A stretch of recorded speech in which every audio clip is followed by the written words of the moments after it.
Well, the tech world remains enthusiastic about the possibilities of artificial intelligence, but the rapidly evolving tech continues to raise concerns globally. President Joe Biden unveiling his plan to regulate AI on Monday, unveiling an executive order that aims to monitor threats posed by artificial intelligence, protect consumer privacy, and create the best practices on AI's role in our justice system. To discuss this, let's bring it on the future of generated AI. Let's bring in Jeffrey McGregor. He's TruePic CEO. And Jeff, we should point out that your company for years has really been trying to tackle distortion of images, we should say, that's partly created by AI as well. But let me just get your reaction to what was unveiled by the White House yesterday.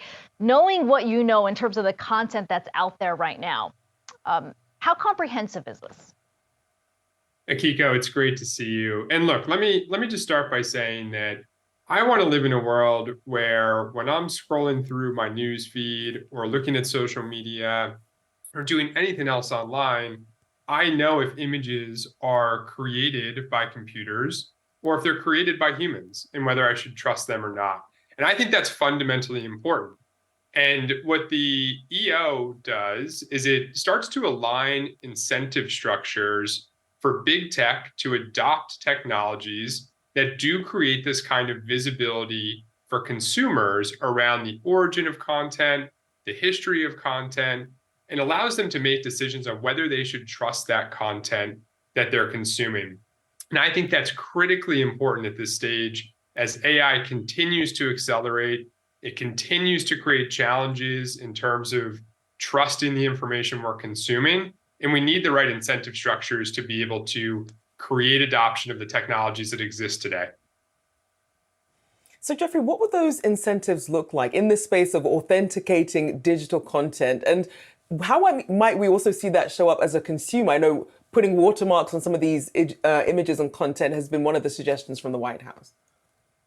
Look, I think social media companies in particular have proven over the years that sometimes financial incentives don't always match the incentives for consumer safety and health.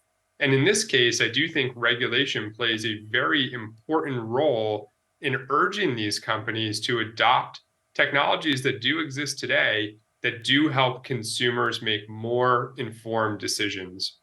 And to your second question, the way that this manifests is a very simple icon that starts to appear on images and videos that we see online. It's called content credentials.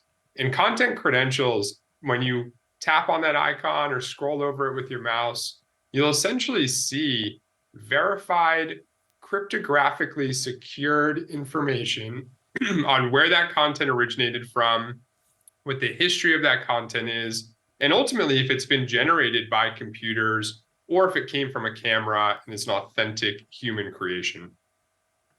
And on that point, Jeff, TruePic is kind of at the heart of that technology, right? In terms of being able to authenticate the images that are out there.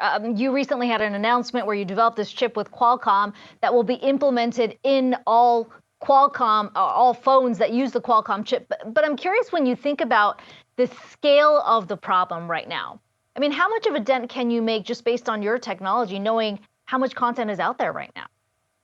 It's a great question, Akiko. It's an all-out race, right? AI is moving extremely quickly.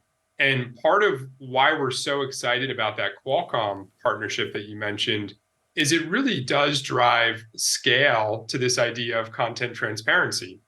The vast majority, 85% plus of digital images that are captured on smartphones.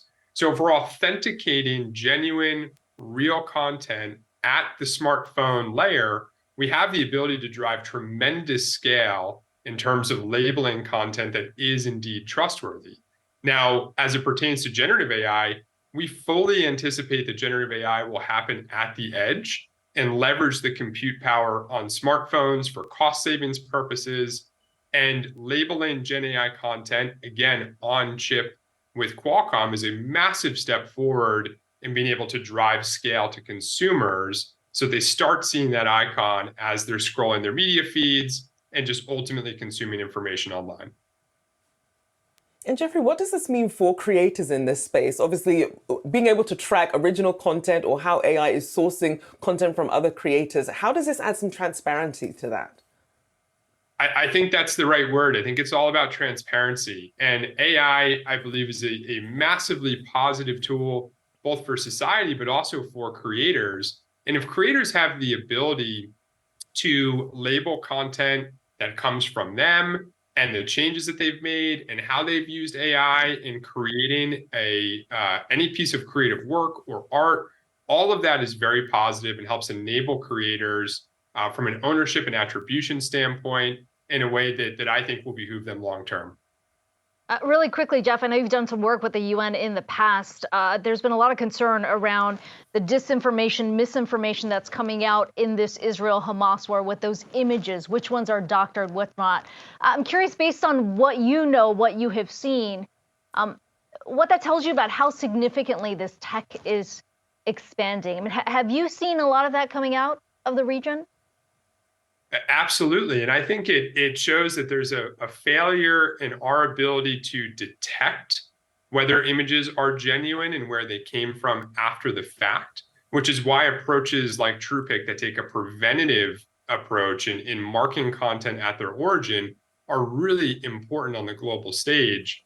And we ultimately believe image transparency has significant value when in humanitarian crises, in any non-permissive or non-presence environment where we want to be able to have citizen journalists be able to capture images with trust and then distribute that online so that we as a society, again, know what to believe and know how to form our own opinions.